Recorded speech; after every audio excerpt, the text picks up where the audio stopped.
Yesterday, I swapped a perfectly good Peugeot 407 SW with almost 12 months MOT for 3 cars. A Land Rover Freelander, a Rover 25 and an MG ZT190. Here's where we find out if I made the right decision. So with the Peugeot now into the gentle hands of Mr. Boaty, it's time to look at the 3 cars that I have instead. I want to talk about their potential, how much I like them, maybe a few faults and maybe a few features that I like.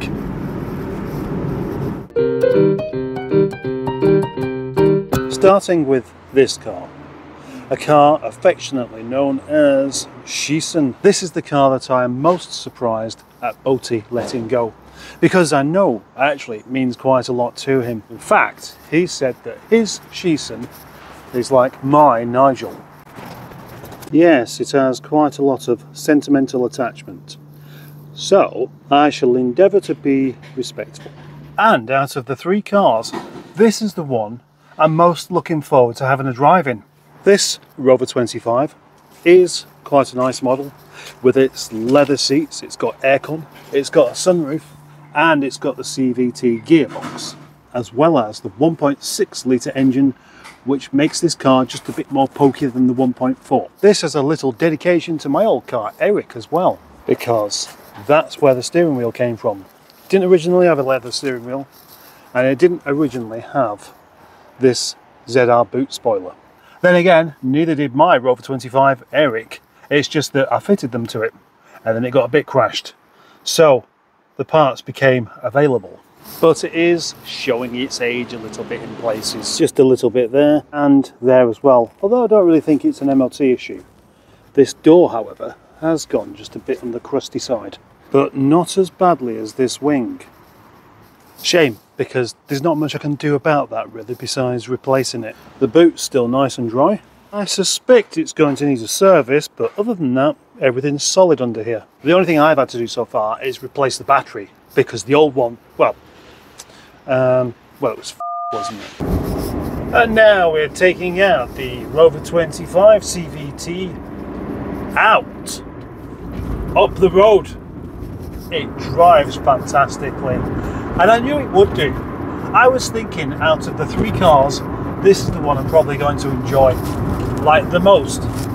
And so far, I mean, I love the 25 anyway. They're just such a... I've said it so many times before, I'm not even going to say it again. I just love the 25 for all of the reasons I've mentioned before. And I don't want to keep repeating myself. This one drives absolutely spot on. Engine sounds lovely. I think this is a really good part of the deal. And I want to make sure that this car has can possibly go on to live its best life. Well, Shison, would you like to go on to live your best life somewhere else? I say that, I'd happily keep it. Isn't that weird? Just a lack of complexity with the 25. The lovely driving dynamics. This one's got firm brakes as well, and that CVT gearbox feels really healthy. As a daily car, in many ways I just prefer this, because it's not going to be really expensive to run. And not only that, once it's warmed up, you're probably going to find it's actually quite nippy as well. Very much unlike the Land Rover, it just picks up and goes. I just wish this car had a load of petrol in it, and then I'd probably just use it, because I think it's fantastic. I'm actually tempted to just say, no, it's stupid. It was a stupid idea. I was going to say, I think I'll just use this one instead. But that is really stupid, because it's just not big enough. And where does the dog go? I've got a car called Nigel. That will do everything that this one can, except this drives better. And no doubt it is actually just a bit quicker. It's brilliant. I think this car's fantastic. This car has given me the urge to go for a drive. If only, mind you, I haven't got lots of time anyway. I'm supposed to be doing something else today, I've forgotten what it is. In conclusion, I'm very happy with this car. Very happy indeed.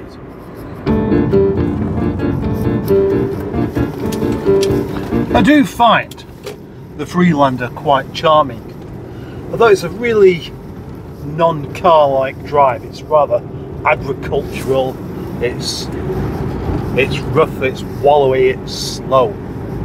But when you appreciate the car for something different to just a car, those kind of things end up being something nice.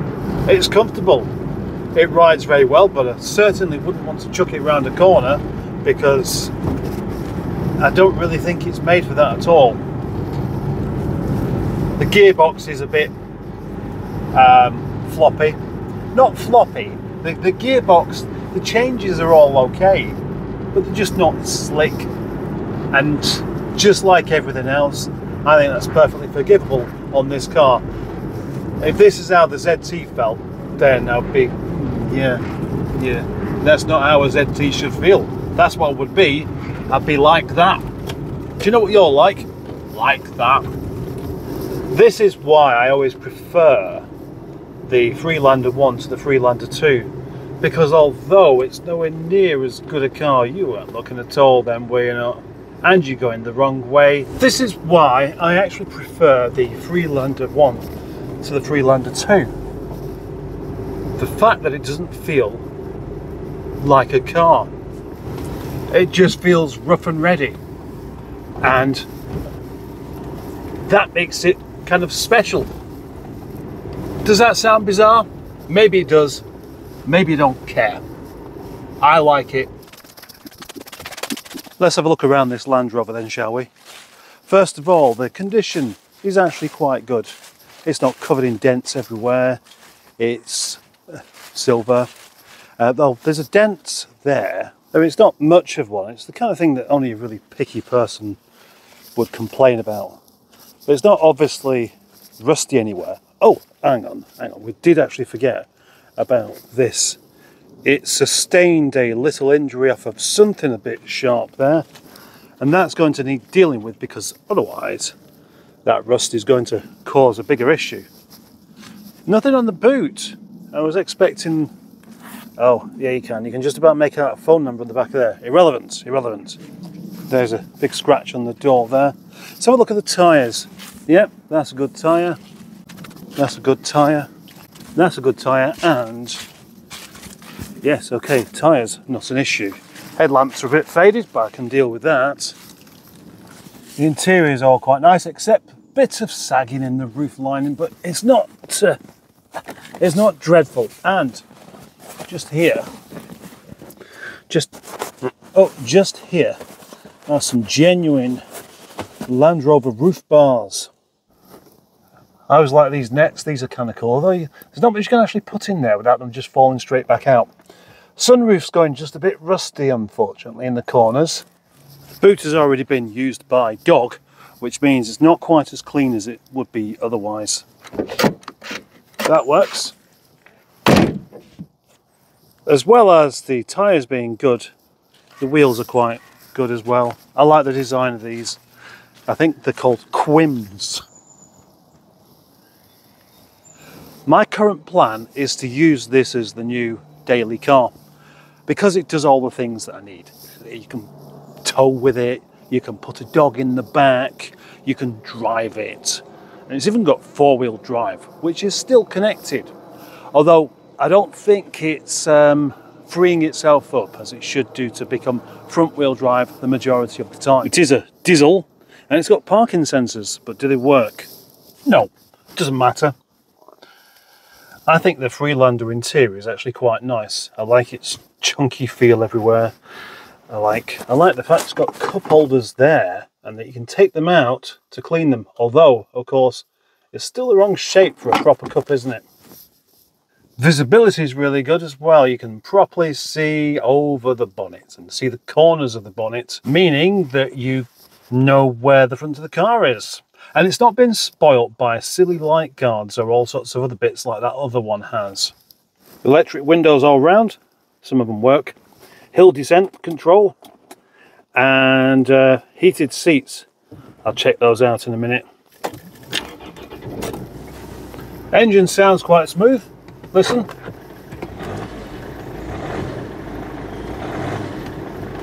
It's got Harman Kardon sound system. Spiritual journey kit, including a British Army sergeant, a land gun, a US. But I think it's supposed to have some sort of subwoofer because it's not very bassy. Let's try out the heated seat as well.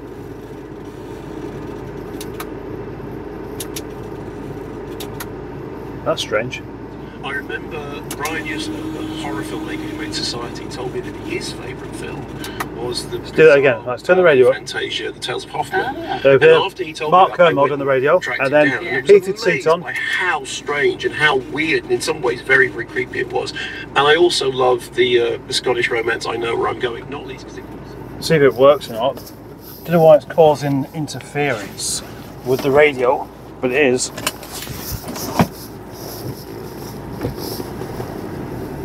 Yeah, parking sensors don't really appear to be doing anything. Mind you, then again, I've not backed up close to something, so maybe I have to do that. I really like the driving position. I like the high up driving position that this car has. And yeah, I think I could get along with this car very well. There's nothing obvious that's going to cause a problem with the MOT either. It all feels rather good. In fact, I know that Mr. Boat has done very, very little mileage in it since it was MOT'd, where I had to do a job on it. What I was saying about its acceleration is first and second gear feel really sluggish, but get it into third and, well, it's not awful, it'll do. It's quick enough for me, and it makes going in a quick car more of a joy and a joyful, fun thing. Do remember to cut half of this shit out.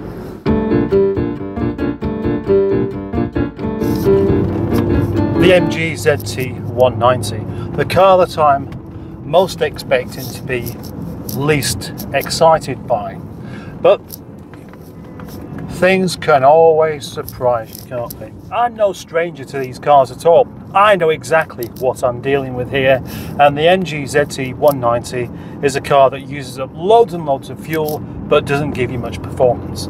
It's based on a car that is full of faults, from the suspension to the electrics to the body. Yeah, I generally think the only R40 that I would like would be a 75 diesel estate. The rest of them, nah. And then to have one in silver, it's just not adding up. But this is actually a good car. I mean, it needs some stuff doing to it. Actually, it looks quite clean, but there's some green stuff growing because it's been sat not used. And that's the thing with all three of these cars, is that since Boaty's had his 25 diesel, it's seen little reason to use anything else because of how economical that car is against something like this, which you're lucky to get 20 miles per gallon out of. 11 years ago, when I had my first R40 experience, I had a ZT190 and it was cheap. It was, the salesman said it was the cheapest one in the country. The gearbox was really whiny. Anyway, I liked driving the car, but I just couldn't get anything more than 17 or 18 miles per gallon. So it had to go.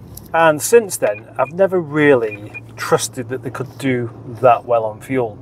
I mean, I did drive it to Kent and back, and I managed, I think, 36 miles per gallon, doing a really steady 60 all the way there and back.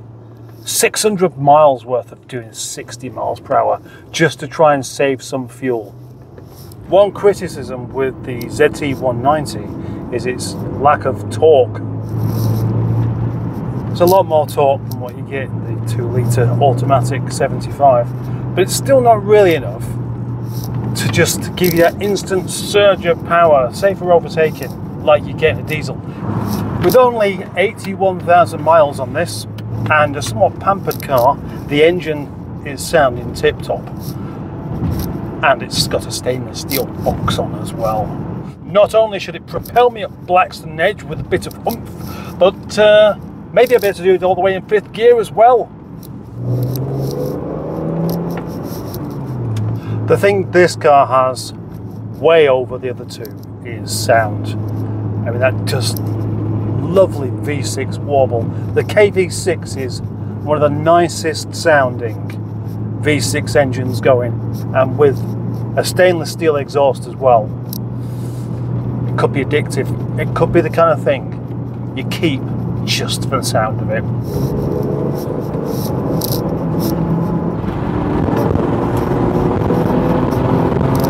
Do you know what though? I never felt that these were that quick, but once you start stirring the pudding, they do go quite well. So, 5th gear all the way, can we make it? I've got a feeling it might just be able to do it, because it's pulling a lot more eagerly than I remember these doing.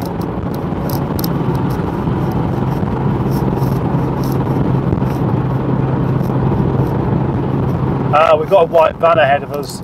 That's going to slow us down a little bit. But here's the bit that you have to go a bit slower on, just there. Doing just under 50 miles per hour, and it's still pulling okay. In fact, it's picking up. Driving this car really makes me think that the 190 that I had 11 years ago must have been a bit of a wrong 'un, because this feels really, really good. Not only does the engine sound better, it doesn't have that inlet manifold rattle. I think I've been somewhat charmed by this car. I mean, not only is this based on what was the most handsome saloon car ever, in my opinion.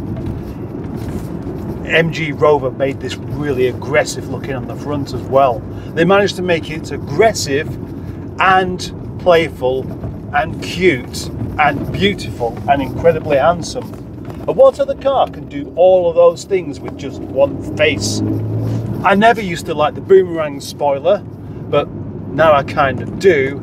And this tailpipe on the back of there, oh, look at that. And let's give it a little blip, shall we, to hear what it sounds like.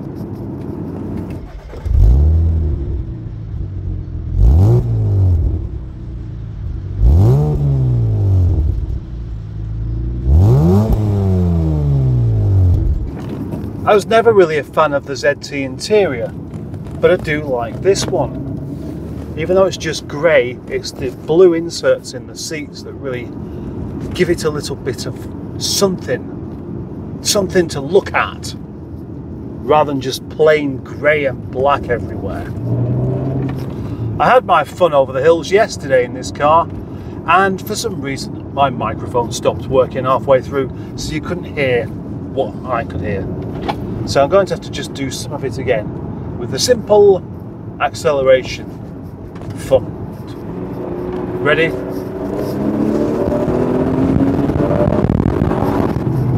Oh yes, that is brilliant.